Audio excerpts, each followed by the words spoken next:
परमेश्वर का वचन जबकि हमने आराम में पढ़ा इस प्रकार से, दूसरा कुरिन्थियों उसका 12वां अध्याय और 9वां पद, दूसरा कुरिन्थियों 12वां अध्याय और 9वां पद, पर उसने मुझसे कहा मेरा अनुग्रह तेरे लिए बहुत है, मेरा अनुग्रह तेरे लिए बहुत है। आइए हम प्रार्थना करें।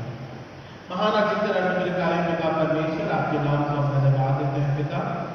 अनुग्रह पिता परमेश्वर, आपकी दया के लिए, आपके सामर्थ के लिए, जैसे पिता परमेश्वर माता संभालती है वैसे पिता ईश्वर के पिता है, दोनों माँ बाप के रूप में पिता जो अपने जीवन की जिम्मेदारियों को पूरा करता है, मनुष्य जीवन को पिता आप संभालते हैं, अनुग्रह के द्वारा अगुवाई करते हैं और अपने प्रभुता में लेके चलते हैं। सो पिता ऐसे कठिन समयों में और पिता परमेश्वर आज के ब्यारी में पिता हमारे जीवन को आप संभालें, पश्चातापी मन को पिता आप ग्रहण करें और पिता परमेश्वर एक प्रेम भाव के तहत हम आत्मिक संगति में जुड़ने पाए, इस बात को हम प्रार्थना करता प्यारे बेटे प्रभु यीशु मसीह के नाम से मांगते हैं, आमीन।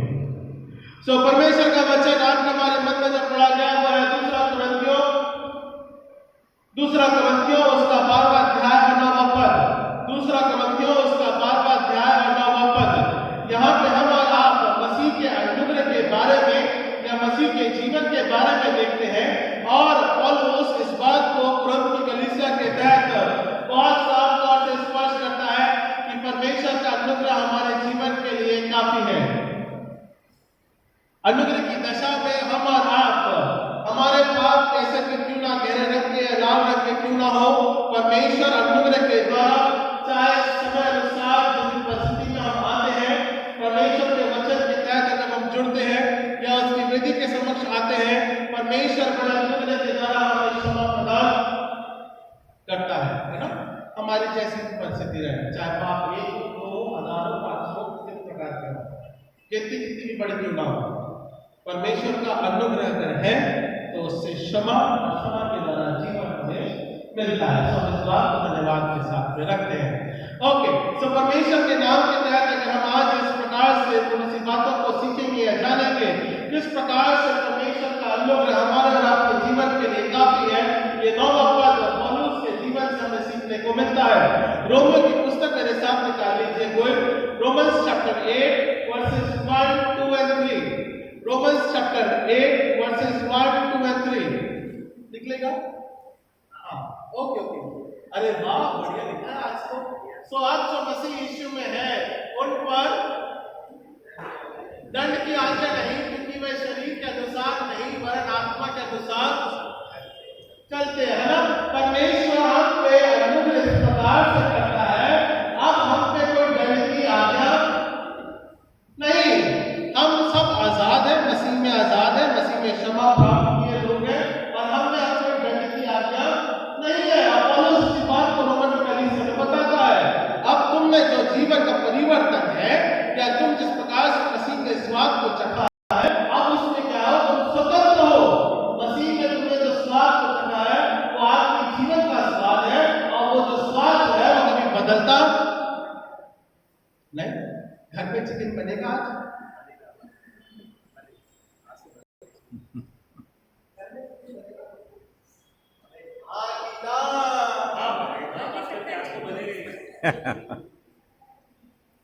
होटल में खाएंगे।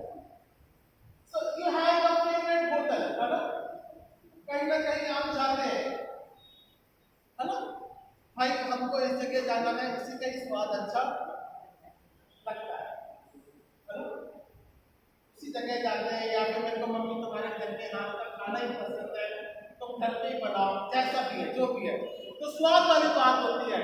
हम मसीह को किस प्रकार से करते हैं ये हमारे ऊपर बहुत डिपेंड। स्वाद अच्छा भी रहेगा तो कितना भी बना लो, खाया खाया नहीं जाएगा ना। संजय भैया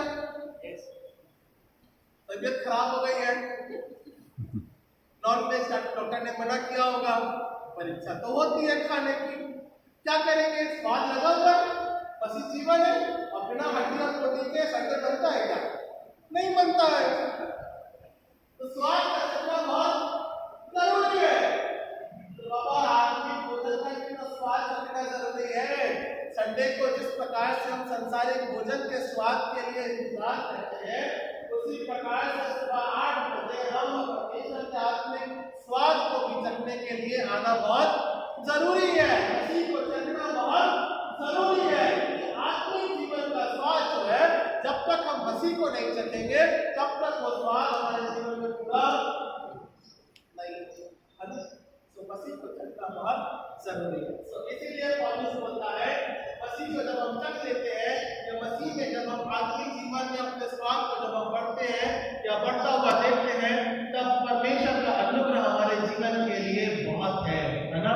इसके अलावा अब कोई और चीज की जरूरत नहीं होती है। कुछ और भी अगर आप स्पेशल ले दोगे, बोलेंगे नहीं आपके हाथ में खाने का स्वाद इतना अच्छा है, कुछ और किया जाएगा तो मैं उसे दूंगा, है ना। एक बार हमने जब मसीह के स्वाद को चखा है, कोई दूसरी चीज की लेने की जरूरत नहीं है। मसीह हमारे जीवन में अनुग्रह के द्वारा परिवर्तन करता है और यही आत्मिक संगति यानी हमारे जीवन को लेकर आती है, चाहे वो उसका देह अलग हो। अगर हमने उसे एक बार चखा है, हमें किसी और बात को चखने की जरूरत नहीं है आत्मिक दशा में या हमारे आत्मिक जीवन में, क्योंकि मसीह उन बातों को पूरा करता है। सेकंड क्या लिखा हुआ, सेकंड वर्ड्स क्या लिखा है, हाँ, क्योंकि जीवन की आत्मा की व्यवस्था ने मसीह यीशु ने मुझे पाप की और मृत्यु की व्यवस्था से स्वतंत्र कर दिया, क्योंकि जो काम व्यवस्था शरीर के कारण निर्भर होकर न कर सकी, उसे परमेश्वर ने किया, अर्थात अपने पुत्र को पापमय शरीर की समानता में और पाप के बलिदान होने के लिए भेजकर शरीर में पाप और दंड की आज्ञा संसारिक जीवन में, है ना। हमारा जो संसारिक जीवन है या एक व्यवस्था के अनुसार जो जीवन है, परमेश्वर ने हमको इस जीवन में से पाप में हमको क्या किया है या पाप में जीवन में से सजा नहीं दी है, बल्कि मसीह के लहू के माध्यम के द्वारा हमारे शरीर को मसीह ने स्वतंत्र, तो इस शरीर को मसीह का स्वाद रखना बहुत जरूरी है। मेरी बात समझ में आ गई? मेरी बात समझ में आई? तो इस शरीर को क्या होना है, मसीह का स्वाद रखना बहुत जरूरी है ना। और हमने लास्ट टाइम में भी वचन में से सीखा था, जो प्रचार करना जिनकी वचन उसने जन्म दिया और 20वें पद में कि वचन के द्वारा अपने बच्चे की शिक्षाओं को बनाए रखना या मसीह के तहत अपनी शिक्षाओं को बढ़ाते रहना, ये हमारे लिए बहुत जरूरी है। माता पिता का कार्य इस प्रकार हमारे जीवन में शिक्षा के रूप में जरूरी है, क्योंकि मसीह का स्वाद बच्चों के जीवन में भी चखना बहुत जरूरी है। जब तक वो नहीं चखा जाएगा तब तक बच्चे का जीवन भी परिवर्तित नहीं होगा। तो ये शिक्षा है, ये जो हमारी आत्मिक शिक्षा है, ये आत्मिक बल है, ये आत्मिक सामर्थ्य है, जो कि हमारे जीवन को मसीह में एक नजदीकी में बनाए रखने के लिए प्रेरित करती है। तो मसीह का अनुग्रह मेरे जीवन के लिए काफी है। शायद हम कुछ बातों से इस बात को सीखेंगे। पहली बात कि मसीह का अनुग्रह हमारे लिए काफी है, that Jesus is greater than any other। कोई भी दूसरा परमेश्वर नहीं है, केवल हमारा परमेश्वर मसीह है जो सर्वोच्च परमेश्वर है। He is greater than others, है ना।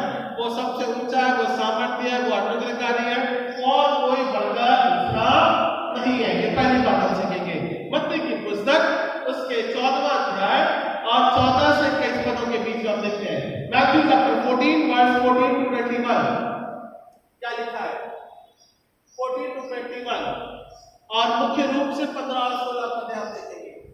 हाँ, बहुत सारांश सा अध्याय है वो। हम अध्याय के बारे में जानते हैं। 5,000 लोगों को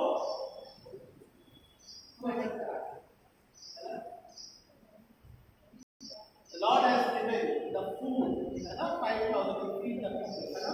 15 और 16 50 जब सांझ हुई, उसके चेलों ने उसके पास आकर कहा, ये सुनसान जगह है और देर हो रही है, लोगों को विदा किया जाए और वो बस्ती में जाकर अपने लिए अच्छा बात है। अपनी टीचर कॉन्टेक्स्ट है, चेले क्या बोल रहे हैं, क्या बोल रहे हैं, काम हो गई है। और फिर दूसरा कॉन्टेक्स्ट क्या है, सुनसान जगह, ठीक है। फिर उसके बाद क्या बोलते हैं,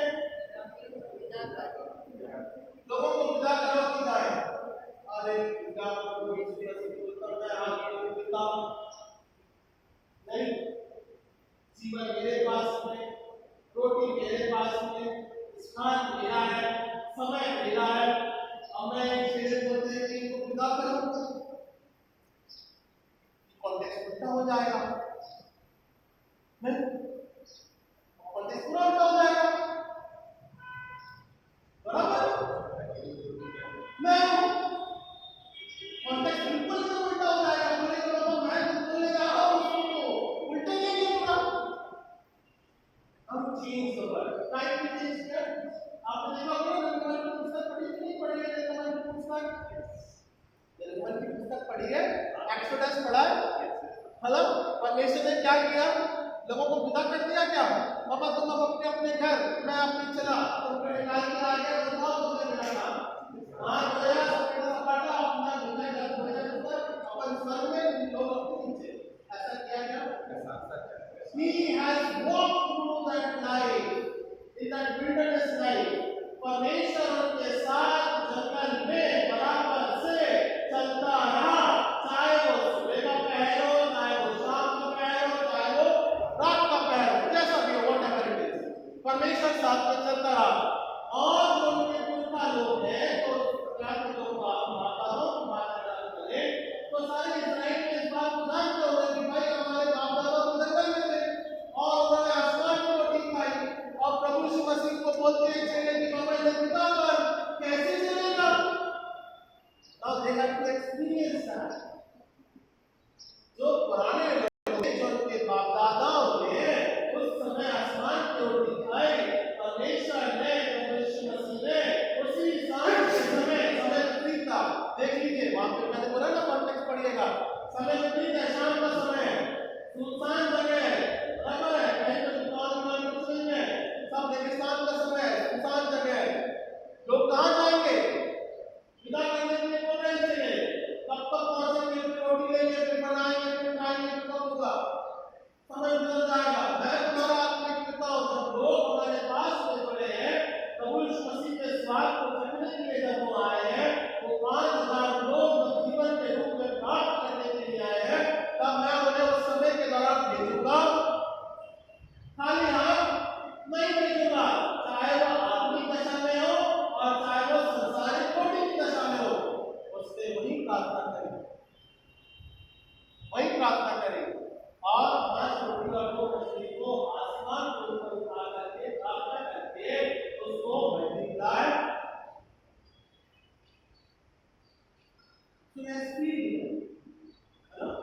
उस स्वर्ग की रोटी को उसने वहां पे मल्टीप्लाई करके अपने जीवन को एक रोटी के रूप में मिला करके यहाँ पे वो परिवर्तन करता है। Jesus is greater than any other god. प्रभु परमेश्वर हमारा सर्वोच्च परमेश्वर है, उसके बिना और कोई दूसरा नहीं है। अब आप 16वां पद पढ़ दीजिए। पर यीशु ने उनसे कहा उनका जाना आवश्यक नहीं। उनका जाना आवश्यक नहीं है। Because my grace is sufficient for you, for them। उन लोगों के लिए परमेश्वर ने, प्रभु यीशु मसीह ने कहा कोई नहीं, क्योंकि मैं जीवन की रोटी हूं, मैं देने वाला हूं उनको, इसलिए कोई नहीं जाएगा, मेरा अनुग्रह तुम्हारे लिए काफी है। आगे क्या लिखा है? उनको यहाँ उनको यहीं पे खाने को दो, और उसने वहां पे उस प्रार्थना के रूप में उनको वहां पे प्रेरित किया, उनको वहां पे पूरा किया, उनको जो जरूरत थी, चाहे वो आत्मिक दशा की जरूरत थी, आत्मिक भोजन भी दिया, और साथ ही साथ में उसने संसारिक रोटी का भी प्रबंध किया। कहने का तात्पर्य, he has feed the 5000 people। जो उनके बाप दादाओं ने, जो कहानी उनके बाप दादाओं से उन्होंने सुनी कि परमेश्वर ने हमें आत्मिक मन्ना खिलाया, उसे प्रभु यीशु मसीह ने स्वयं उस समय के द्वारा वहां पे उन लोगों के जीवन में भी उसी प्रकार से आत्मिक भोजन को भी प्रकट, संसार से या संसारिक भोजन को भी उसने मल्टीप्लाई करके दिया अपने आत्मिक जीवन के माध्यम के द्वारा। So he has feed them 5000 people। उस कठिन समय में, विपरीत समय में, दिशा समय में, जहां परिस्थितियां विपरीत रहती है, परमेश्वर वहां से हमको और आपको आत्मिक भोजन देता है। हम सोचते हैं कि हमारे जीवन में शायद रुकावटें हैं, समस्याएं मेरे जीवन में ज्यादा बढ़ी हैं, पर वो हमारा आत्मिक पिता है जो कि हमको और आपको इसी आत्मिक बोझ से हमको हमारे जीवन को तृप्त भी करता है और हमारे लिए मार्ग को भी निकालता है ना। सो परमेश्वर का वचन सामर्थ्य और सामर्थ्य द्वारा हमारे और आपके जीवन में कार्य करता है और उसका अनुग्रह हमारे जीवन के लिए काफी है। ये पहली बात पौलुस हम दूसरे कुरिन्थियों के अनुसार इस बात को सीखते और समझते हैं। 12वें अध्याय में इस प्रकार से लिखा है। Now the second part, Jesus will satisfy our life. संतुष्ट होना बहुत जरूरी है ना। ज्यादा खा लोगे तो बदहजमी, लूज मोशन, ठीक है। तृप्त होना बहुत जरूरी है। उतना अच्छा है, उसी में आपको मेंटेन रहता है, शरीर मेंटेन रहेगा, हेल्दी मेंटेन रहोगे, सफिशिएंट रहेगा आपके जीवन के लिए, कभी उसमें गड़बड़ाहट नहीं होगी। और परमेश्वर का अनुग्रह इस प्रकार हमारे जीवन के लिए बहुत काफी है। It is sufficient that my grace is with you, it is sufficient for you. इससे ज्यादा कोई परिवर्तित नहीं हो सकता है, बढ़ सकता है, घट सकता है। मैंने जितना अनुग्रह दिया वो मेरे जीवन के लिए उतना बहुत काफी है। एक तृप्ति होना बहुत जरूरी है। कहाँ मिलेगा, निकाल लीजिए मेरे लिए उसी के पुस्तक में से 14वां अध्याय और 20वां पद, 20th वर्ष, इसी का 20th वर्ष पढ़ लीजिए। और सब खाकर तृप्त हो गए और उन्होंने बचे हुए टोकरों से भरी हुई 12 टोकरियां, संसारिक बोझ में है ना। कितनी टोकरियां बच गई हमारे आपके जीवन में? कितनी बच गई? 12 बच गई, है ना। जिन्होंने सबने खा के तृप्त होकर के वो आत्मिक दशा में और संसारिक रोटी की दशा में लोगों ने खाई और उसके बाद में 12 बच गए, है ना। 12 बच गई ताकि और दूसरे जो लोग हैं हमारे में बचे भी होंगे उनको तृप्त होने के लिए खिलाया जाए। वरना जब तक परमेश्वर ने कहा था जितना तुम्हारी इच्छा है तब तक, ओल्ड कॉन्टेक्स्ट है, मैं पुराने नियम से उसको रिलेट कर रहा हूं। वरना का उसूल क्या था? जब तक तुम्हें जरूरत है उतना ही बटोर के खाना। ज्यादा खाओगे दूसरे दिन उसमें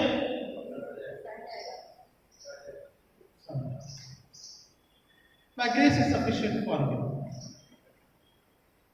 आत्मिक दशा में हमारा प्रकार से जितनी जरूरत है उतना खाओ, बहुतायत से, अधिकाई से है, कोई इसमें परिवर्तन नहीं है। परमेश्वर ने बहुत अधिकाई से दिया है। जितना ज्यादा हमारी जरूरत है, जितनी ज्यादा हमारी भूख है, हम उस प्रकार से अपने जीवन को लें, उससे ना ज्यादा ले ना कम ले। परमेश्वर की दया हमारे जीवन के ऊपर बहुत अधिकाई से बनी रहती है। 12 टोकरियां बच गई और उन्होंने वहां पर प्रभु यीशु मसीह ने उनको तृप्त किया। मैं भजन संहिता में से पढ़ दी थी इस बात को समझने के लिए। Psalms 107 verse 8 and 9, verse 8 and 9, Psalms 107 verse 8 and 9 पढ़ दीजिए मेरे लिए, कोई जोर से पढ़ दीजिए। लोग यहोवा की करुणा के कारण और उन आश्चर्य कर्मों के कारण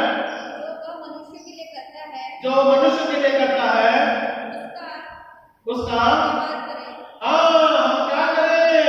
उसके अनुग्रह का जो हमारे जीवन में लिए है, जो आश्चर्य कर्म प्रभु यीशु मसीह करता है, जो सामर्थ्य के द्वारा हमको और आपको आत्मिक भोजन और रोटी खिलाता है, उसका हमें क्या करना है? धन्यवाद। It is a return gift for them, है ना। रिटर्न करना हमें बहुत जरूरी है। धन्यवाद के साथ में, धन्यवाद परमेश्वर तेरे अनुग्रह के लिए जो मेरे जीवन के लिए काफी है, मैं उसका धन्यवाद करता हूं, क्योंकि वही है जो कि हमको हमारे जीवन को तृप्त करता है। आगे फिर क्या लिखा है?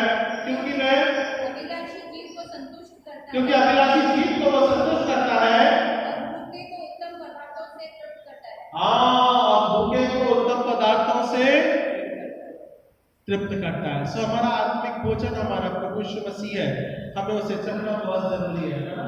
वो हमको हमारे जीवन को तृप्त करता है। और क्या लिखा हुआ है? अभिलाषी जीव को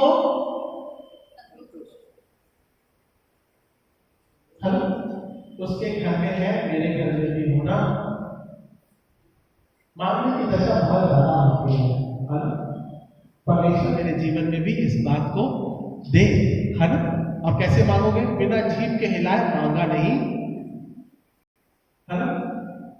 जब तक जीभ नहीं हिलेगी तब तक मांगा नहीं जाएगा, है ना? सो अभिलाषी चीज कहने का मतलब है context, it says like that आपके वचन को या फिर मन को बोलने के लिए आपको जीभ की जरूरत पड़ती है, एक सांसारिक दशा में बताने की जरूरत पड़ती है, समझाने की जरूरत पड़ती है, मानने की जरूरत पड़ती है।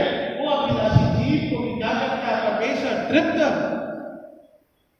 मतलब आपके कहे हुए वचन को परमेश्वर हमारे जीवन की दशा को वो तृप्त करने के लिए सामर्थ्य परमेश्वर है। जो कुछ भी हम मांगते हैं परमेश्वर से, परमेश्वर उसे तृप्त करता है, उस पर अनुग्रह प्रदान करता है, उस पर दया प्रदान करता है, उस पर अपना मार्गदर्शन प्रदान करता है, क्योंकि हम अपने जीवते परमेश्वर से मांगते हैं। और क्या मांगते हैं? और मूर्खों को उत्तम पदार्थों से तृप्त करता है। उत्तम पदार्थों से परमेश्वर ने हमारे जीवन को तृप्त करके रखा, किसी बात की कमी घटी नहीं होने दिया। सो ही सैटिस्फाइड इन एवरीथिंग। परमेश्वर हमको और आपको हर एक प्रकार से तृप्त करने के लिए सामर्थ्य, चाहे संसारिक दशा में हो और चाहे आत्मिक दशा में हो, हमको परमेश्वर के अनुग्रह को प्राप्त करना बहुत जरूरी है। और पौलुस कलीसिया में भी और रोमी कलीसिया में भी दोनों को कहता है परमेश्वर का अनुग्रह तुम्हारे जीवन के लिए काफी है, फर्क यह है कि तुम्हें उसके पास में आना बहुत जरूरी है, उसे ग्रहण करना बहुत जरूरी है, उसे जीवन को चखना बहुत जरूरी है, उसके पास निरंतर अपने आत्मिक जीवन को प्रकट करना बहुत जरूरी है, पश्चातापी मन से उसके वेदी के समक्ष आना बहुत जरूरी है। तभी तुम उसके स्वाद को चखने और वो तृप्त करने पाएगा।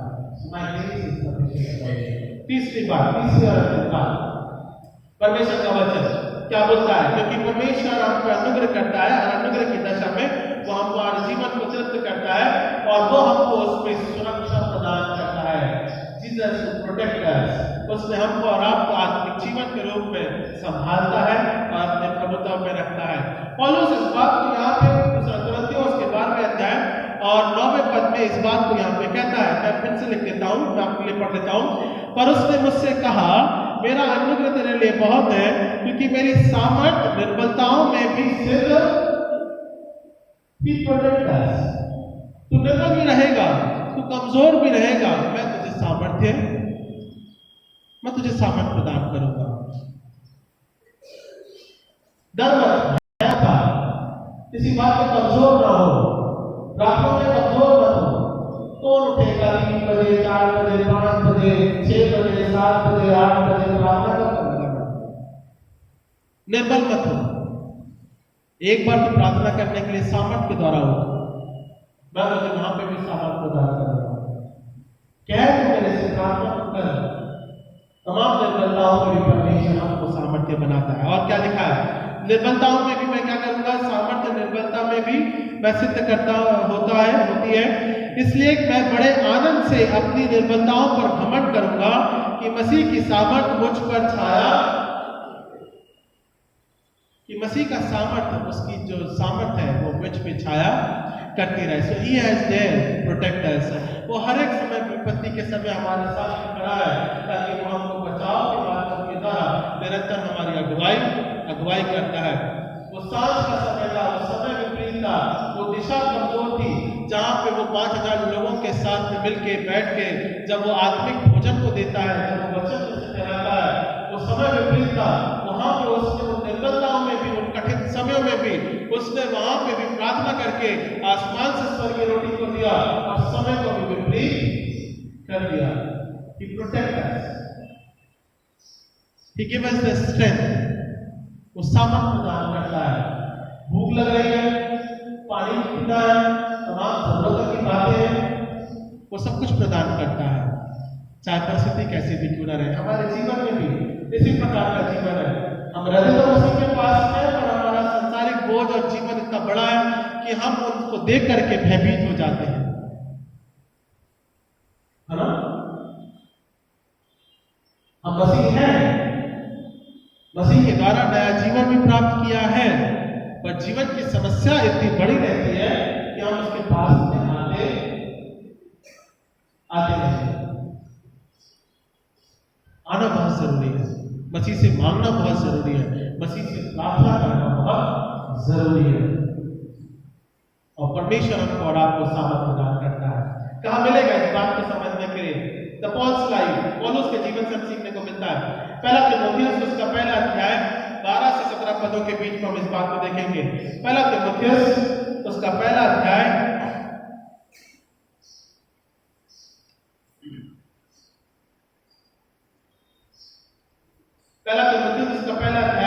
12 से 17 पदों के बीच हम देखेंगे।